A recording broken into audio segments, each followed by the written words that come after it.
दिवाली के बाद से दिल्ली एनसीआर की आबोहवा बेहद खराब हो गई है और लोगों को सांस लेने में काफी तकलीफ हो रही है। आंखों में खुजली की परेशानी भी बढ़ गई है और बच्चे और बुजुर्ग इससे सबसे ज्यादा चपेट में हैं। दिल्ली में एयर क्वालिटी इंडेक्स की बात करें तो 436 के ऊपर है ये और इसे गंभीर श्रेणी माना जाता है।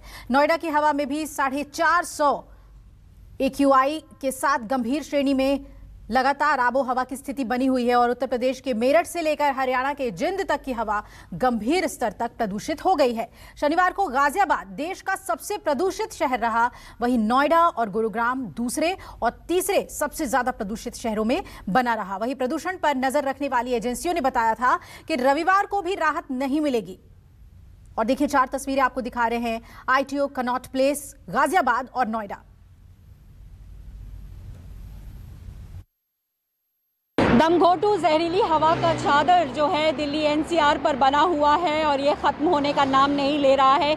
मैं इस वक्त एयरपोर्ट के पास हूँ और सीधे आपको दिखा रही हूँ कि देखिए इस वक्त T3 एयरपोर्ट के पास 406 एयर क्वालिटी इंडेक्स दिखा रहा है जो कि सीवियर कैटेगरी में है। ये पूरी दिल्ली में इस तरीके की स्थिति बनी हुई है और इससे निजात मिलता हुआ नहीं दिख रहा है। मौसम विभाग ने साफ तौर पर कह दिया है कि अभी इस तरीके की सिचुएशन जो है वो बरकरार रहेगी क्योंकि हवा में तेज़ी नहीं दिखाई पड़ रही है और इसीलिए लगातार हम देख रहे हैं कि ये जो स्मॉग का चादर है वो दिल्ली एनसीआर पर बना हुआ है। डॉक्टर्स लगातार कह रहे हैं कि ये कोरोना से भी ज़्यादा इसलिए ख़तरनाक है क्योंकि ये इसकी वजह से बहुत सारी समस्या जो है आपके शरीर में हो सकती है। एलर्जी के साथ साथ ये लंग्स को सीधे सीधे इफेक्ट करता है और चूंकि इसके कण बहुत छोटे होते हैं PM 2.5 के, वो बहुत ज़्यादा असर करते हैं बच्चों बुजुर्गों में, खास करके हेल्दी लोगों में भी। चूँकि जिस तरीके से हालात बने हुए हैं इसमें जाहिर तौर पर जो पराली अन्य राज्यों में जलाई जा रही है, दिवाली के दिन में जो पटाखे जलाए गए, जो गाड़ियां लगातार चल रही हैं, पेट्रोल डीजल की जो गाड़ियां हैं उसकी वजह से जो पोल्यूशन हो रहा है और साथ ही साथ आपको हम बता दें कि कहीं ना कहीं जो है एक तरीके से जो विंड है उसकी स्पीड नहीं है जिसकी वजह से ये चादर दिखाई पड़ रही है। तो ऐसे में सचेत रहने की ज़रूरत है क्योंकि जैसे जैसे समय बढ़ेगा वैसे वैसे मौसम विभाग कह रहा है कि और ज़्यादा जो ये स्मॉग का कंडीशन है वो बढ़ता जाएगा। तो इसीलिए सचेत रहिए, सावधानी बरतिए क्योंकि डबल अटैक है, एक तो कोरोना और दूसरा smog. Camera person Harvinder Dhillon के साथ पल्लवी झा, दिल्ली न्यूज़ 24। तो दिल्ली में प्रदूषण कम करने के लिए लगातार पानी का छिड़काव किया जा रहा है। देखिए हमारे संवाददाता अमित पांडे की ये रिपोर्ट। दिल्ली में लगातार तीसरे दिन प्रदूषण का जो स्तर है वो गंभीर श्रेणी में रहा है और इसके बाद अब सरकार जो है वो लगातार कोशिश कर रही है कि इस प्रदूषण को किसी तरह कम किया जाए। खासकर डस्ट पॉल्यूशन जो आमतौर पर बच्चों और बुजुर्गों के सांसों में होते हुए फेफड़ों में जाता है उसको सरकार कम करने की कोशिश कर रही है। इसी कड़ी में दिल्ली सरकार ने अब जो टैंकर है इसके जरिए पेड़ों पर छिड़काव कर रही है। जो छोटे डस्ट पार्टिकल्स होते हैं आम तौर पर वो इन पेड़ों के पत्तियों पर रह जाते हैं और जिस तरह प्रदूषण का जब गाड़ियां चलती हैं तो ये जो स्मॉल पार्टिकल्स है 2.5 ये लोगों के सांसों के जरिए उनके फेफड़ों तक पहुंचता है।